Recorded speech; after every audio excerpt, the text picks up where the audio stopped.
Welcome back to It's Personal, brought to you by Gunderson Health System. I'm Chris Stauffer. The holiday season is upon us. A lot of people out preparing foods, holiday parties, meals, and maybe feeding the kids that raw cookie dough from time to time. Don't forget the office potluck. The office potluck as well. Joining us to talk a little bit more about that is Megan Meller. She is infection control at Gunderson Health System. And I'm guessing that you're going to have some bad news because we're just talking about raw cookie dough before we started this segment. And it's one of those things that I think a lot of people indulge in, but probably isn't necessarily the greatest idea. No, there's definitely long pause there's there. a long pause Yeah. because I have been guilty of this in the past. There's Sure. definitely a risk associated with it, and there's definitely been cases of people who have gotten sick because they ate the raw cookie dough because there's raw eggs, and so there's this very large inherent risk with doing it. So I can't recommend it, but Sure. just, it's a risk if you're willing to take it. Take it.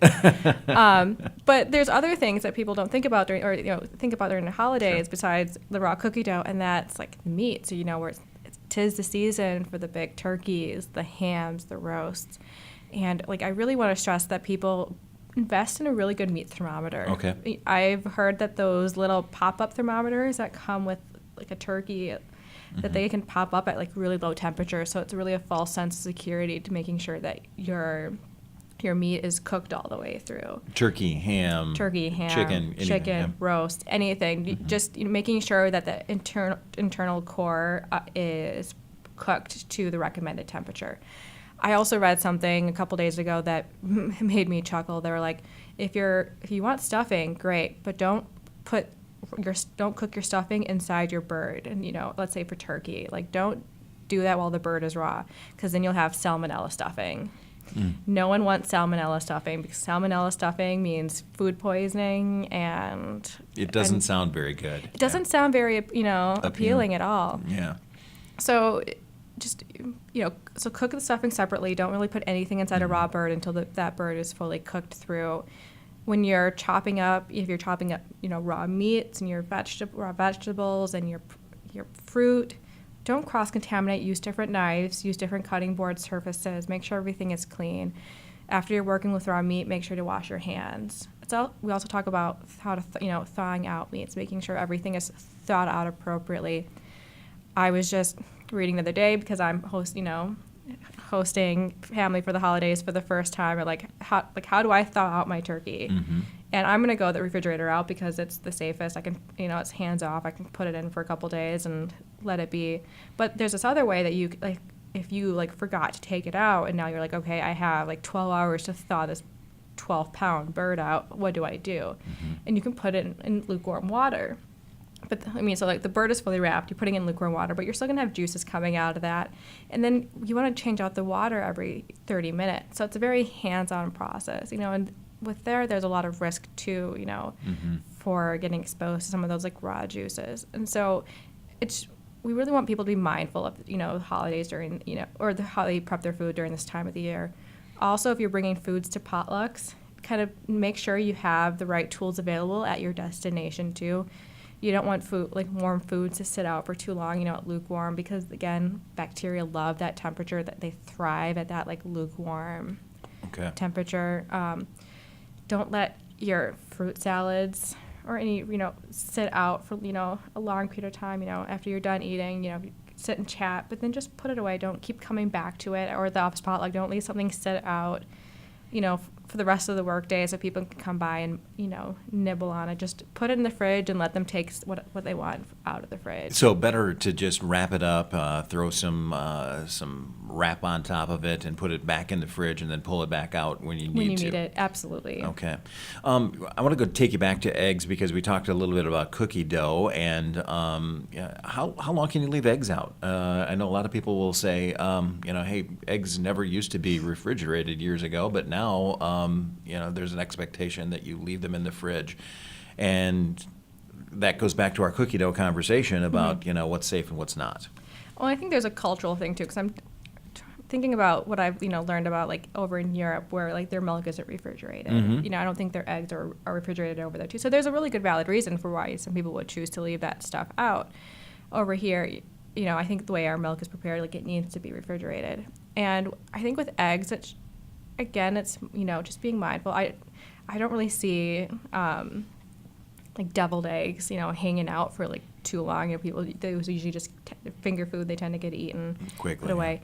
It's those raw eggs, that I'm more concerned about, not the hard-boiled ones or any of that. And a lot of that too is like when they're contaminated, it's not from like what you're doing with them. It's usually from the source. That something like that whole lot was contaminated. You're seeing E. coli or salmonella or things like that. And so, unfortunately, there's no easy way to prevent that. And cooking kills a lot of that off, which is the benefit of, cooking eggs, not eating them raw. But it's also the season for eggnog. I've never been a fan of eggnog. I don't think I've ever had it in my life. Mm-hmm. I think the idea of drinking raw eggs just is not appealing to me. Mm-hmm. But, people do. And, for the most part, some of that stuff is pasteurized. And so there is that protection there. But again, I think if you're going to partake, just be aware of the risks. I do remember my father making eggnog as a kid, and it is so rich, but so good. So if you get a chance, you might want to try it, even if it does. I might just take that risk. You might take that risk, yeah. We're talking with Megan Meller, infection control at Gunderson Health System. Let's talk about if someone does have a spill. So they're thawing their turkey out, or they drop an egg or whatever on the counter. What's the best way to clean it up? So are you saying like the egg gets dropped on the counter? Egg is dropped on the counter, or maybe there's some juice from the turkey as it's thawing is dropped on the counter as you're trying to, drain it. Yeah, I'd pick it up right away, and those Clorox wipes that people have, in their house, or it's just some sort of disinfectant that you have. It never hurts. Or even there's kitchen safe disinfectants out now. Just spray that surface, get that surface wiped on right away, so that way you're not risking something else coming along like half an hour later, and you're, just absentmindedly putting something down on that surface. And kitchen towels? Just wash them. Don't keep reusing them throughout the whole holiday season without washing them. If you have been working with a raw meat, and you or with egg, let's say, and you get a lot on your hand, and you use the towel to wipe your hands off. Just then put it back, put it in the laundry and get a new one. 5-second rule? Oh, this is a hard one for me just because, I love, I don't think all germs are bad. 99% of them are pretty good.